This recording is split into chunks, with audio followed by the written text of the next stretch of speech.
urban development of Greenwich Village, which was here before the city showed up, and then continued up through here. So this sinuous path that you very rarely see a street in Manhattan do this kind of right angle thing, or at least a obtuse angle thing going out there. Before we go on to Minetta, I actually want to say a little thing about all the trees you see on the streets. This is something that we started paying attention to as part of the Mary Peace Project. We can think of something called the urban forest. And we can actually talk about this without being tongue-in-cheek. It's a nice little metaphor, but the fact of the matter is we care for our trees, we plant our trees, we manage our trees, and we study our trees as if they were the forest in and of themselves. So each of these little soldiers in a row is actually doing a lot of heavy lifting for the city, from filtering pollutants from the atmosphere and preventing them from ending up in our lungs, to shading our buildings from the summer and reducing the carbon dioxide emissions that result from our energy consumption, to soaking up stormwater so that it doesn't overwhelm our sewage treatment plants, so that we can actually go swimming the day after it rains, as opposed to having beach closures, and a number of other benefits besides. For some of our elderly residents in New York City, the only non-human thing they see sometimes is a tree. The only park that they have is a street tree in front of their homes. So this system that we sort of take for granted, and we stop paying attention to them because it's light pole street tree, and light pole stop sign street tree, just part of the infrastructure. It's actually forming a living system that's in relationship to us as human beings, and we're the primary keepers of the street trees that keep them alive. They don't do all that well without us actively watering them and pruning them. So just start paying attention to the network of street trees. We have about 600,000 of them in New York City. A palette of about 200 different species that are planting. The most common are the London plane tree, which is our friend right here. It has that bark that chips off. It's sort of like snake skin. That actually makes it a very resilient urban tree because it just keeps sloughing off any damage or any pollution that it accumulates. And then the honey locust, which conveniently enough we have right here, which is sort of a prehistoric looking tree. It has very tiny leaflets. You just have to use your imagination right now. So we'll walk on Minetta Lane and just imagine essentially that this used to be a creek. And there are a number of people that claim that the creek is still there. It's been somewhat channelized over the years into the sewage system, but the hydrology of the place is still active. So when it rains heavily, a lot of basements around here still flood. I don't know if this is true or not, but people talk about one large building that has some system of clear plexi pipes. They say it looks like a big bomb, basically. But whenever the Minetta starts to overflow and it starts to rain, you see water gurgling through it. There was a hotel that opened around here at one point in the 1930s that claimed that the fountain in their courtyard tapped the waters of the Minetta. Chances are it was Catskill water and used a marketing ploy. But it just continues to be this little piece of our history that folks mostly don't know about, but then every now and then, like the creek, it bubbles up. So we can head down Minetta Lane. Birds are waiting for the cloud. Yeah, exactly. Sort of the informal quad for NYU as well. So if you do get a chance to go down to City Hall Park, you see how similar the design language now is between this park and that park. This place used to be a lot scrappier. In some ways, from a sort of ephemeral or pop-up urbanism perspective, it was a bit more exciting back then because you kind of felt like you could come in here and do a temporary wacky installation and not ask for permission because you weren't going to do something in these nice new collards. So the park has been here for a while. Greenwich Village itself, as you probably know, started as a small farming community. The population started to explode with yellow fever epidemics and what used to be New Amsterdam down at the southern tip of the island. Folks would come up to get away from epidemics, and at one point just stopped. They just stayed. And then eventually the city came up and met that small village that was here and overtook it. There was a while when this was a predominantly African-American settlement, the city. There's been a long history in Manhattan's development of African-American settlements being all the way out there for political reasons, starting with the Dutch when they said, you can have your freedom if you protect us against Native American invasions, and then pushing all the way up. Central Park itself decimated a settlement called Seneca Village. What up? Yeah. So there's a connection between that and There's war going on!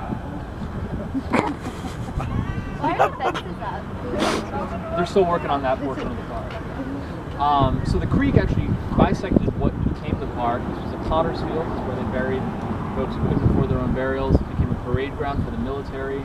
And like many of New York City's public spaces, it started as a parade ground, and then eventually people would just come hang out here because there were no other public spaces to hang out in. And then gradually the development of the townhouses around the park led to really investing in making this a public space as opposed to an all-purpose sort of, think of like a recess ground in the grammar school where everything happens on that site. That's kind of like what this was.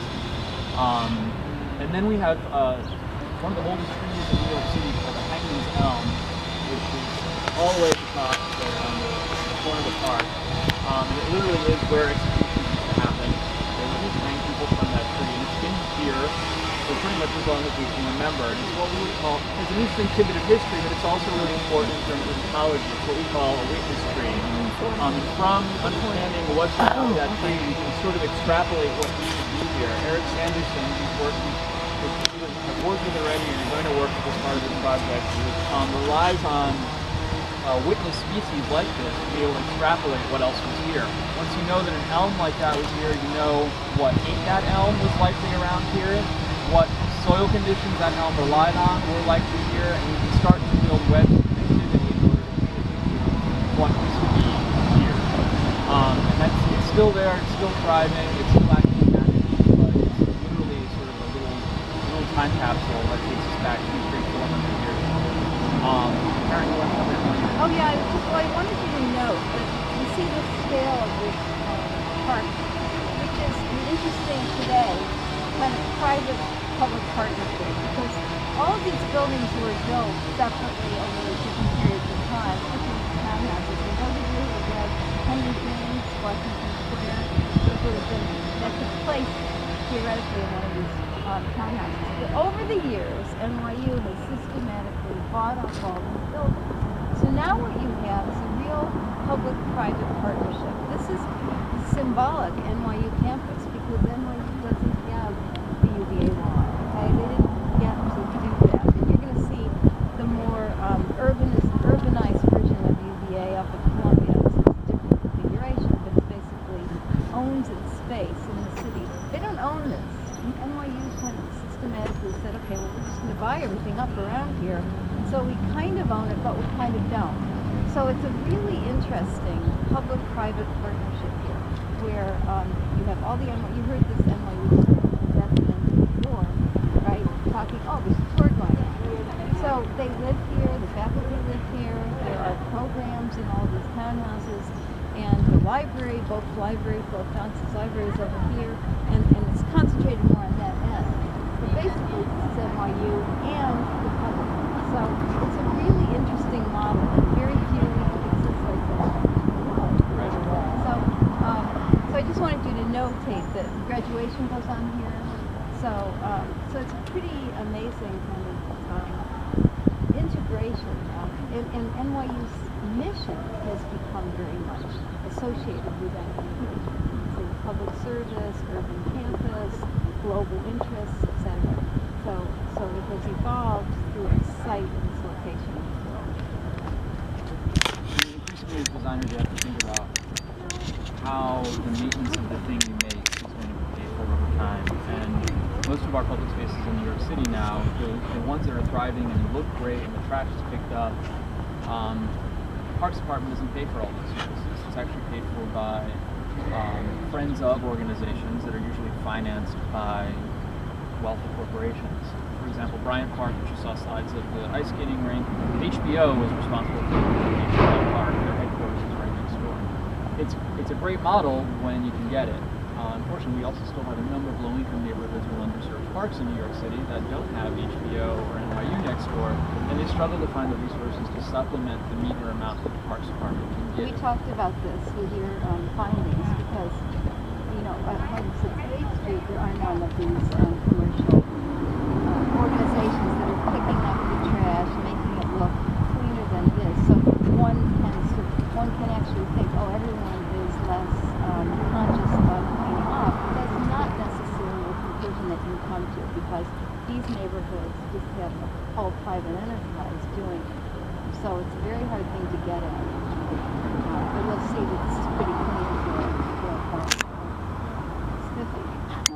So we'll walk up Fifth Avenue, and just as we're walking through, just consider the fact that there used to be long, linear, European-style farms going in a row all the way up Fifth Avenue at a diagonal to Fifth Avenue. they didn't correspond to the grid. And we're going to pop in at 11th Street to see the residue of the old street morphology compared to what's there now, and a couple of other interesting tidbits on the way. One other fact to think about, the sort of the real estate development of the area. Before NYU got here, before many people got here, the section that we'll walk up along Fifth Avenue was owned by an organization called the Sailors Snug Harbor, which was the retirement conglomerate for all the sailors that came in and out of New York City. They called New York the Port of Call.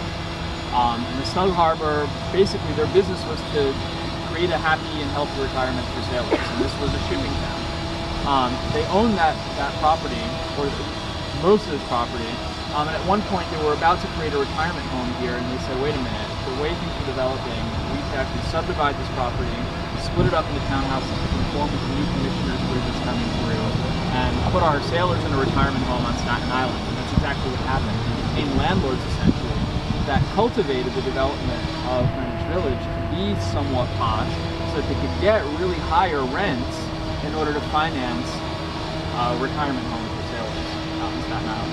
That retirement home is now a botanic garden, which is really pretty. All right, so let's head up Fifth Avenue. We'll go through the arch. It's regularly aerated.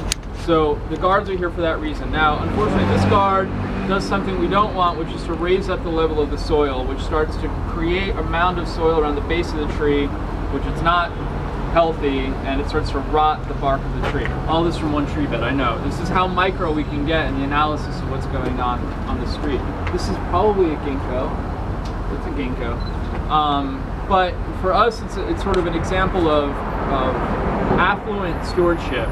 You find tree guards in the South Bronx that are made out of like abandoned refrigerator grills and the old front of an air conditioner, and people wire them together. And to me, sometimes it's more meaningful because someone took the time to have to craft it together out of whatever they had to try to protect their tree. Here, the very wealthy residents of this building just paid for what was probably about a $2,000 guard at some point, which itself is falling apart. But yeah, so this ginkgo, despite the fact that it's being cared for to some extent, it needs this lip to be taken out in order for the soil to go down and for it not to rot around its base. This is the kind of micro stuff that it's sort of, we pass by it every day, but in aggregate, when you multiply this by 600,000 trees that are all trying to do something to care for the city, if you've got little conditions like this that start to deteriorate them, it starts to aggregate, it starts to add up. And it's a Spanish and Portuguese Jewish cemetery, in part because the Dutch, when this was New Amsterdam, were the most liberal, possibly, of all the colonial powers, and basically said anyone can show up so long as they're making money. That was the point of New Amsterdam. It wasn't even really a colony per se, it was a trading post. So the whole purpose of settling here, in fact, the Dutch didn't want to call it a settlement, they didn't want anything too permanent. Talk about ephemeral architecture. It's like, don't get too comfy, we're just here to make money. Trade for beaver pellets. Yeah, and we're still doing exactly that. It's in our DNA. Well, it's sort of what Russell Shorto writes about in The Island at the Center of the World, that we sort of inherited that Dutch willingness to keep shifting it over and let anybody and everybody in. So this is just left over. I don't even know who manages it, if it's actively managed. It's just sort of this accidental space that exists here. Another quick plug, so the new school is more than just Parsons. It consists of 8 divisions, including something called the New School for Social Research, which became one of the first PhD programs in a number of different social science divisions or disciplines right after World War II, when many German Jewish intellectuals, well, during World War II and after World War II, when a number of German Jewish intellectuals were being persecuted by the Nazi regime, came here and started that program. Over time, then it built up an undergraduate liberal arts college, which is what you're looking at. Around the corner is the old adult division, which the New School for a number of years was known as a place for folks who could come for continuing education before that was a popular offering for most universities. The GI Bill, essentially, this was ground zero for the GI Bill. A number of people took advantage of that financing to come here and study. GIs who came back to live in New York City and in Brooklyn in particular. And then Parsons came on board in the 70s, and it started before the new school started, earlier at the turn of the century, and then we all came together. So I think you're going to be able to walk around to 12th Street and see the 1929 Joseph Urban building, which is one of the few Bauhaus-style, international-style buildings that got built in New York City just before the Depression hit, and we didn't really build anything until we came into the mid-1940s, late 1940s. A whole different style of international style was happening at that point. It's a really beautiful building, sort of black brick facade, and it stands out because really we don't have other buildings like that in New York City. And now I have to go talk to people about trees. So have a great time. It was nice meeting all of you. This is the second time I've hung out with UVA students. I participated with a group of landscape architecture students in the mid-2000s on a project for the Sheraton Expressway in the South Bronx. Yeah, and it's amazing because that project, in part because of the work that they did, visualized what was happening on this island border.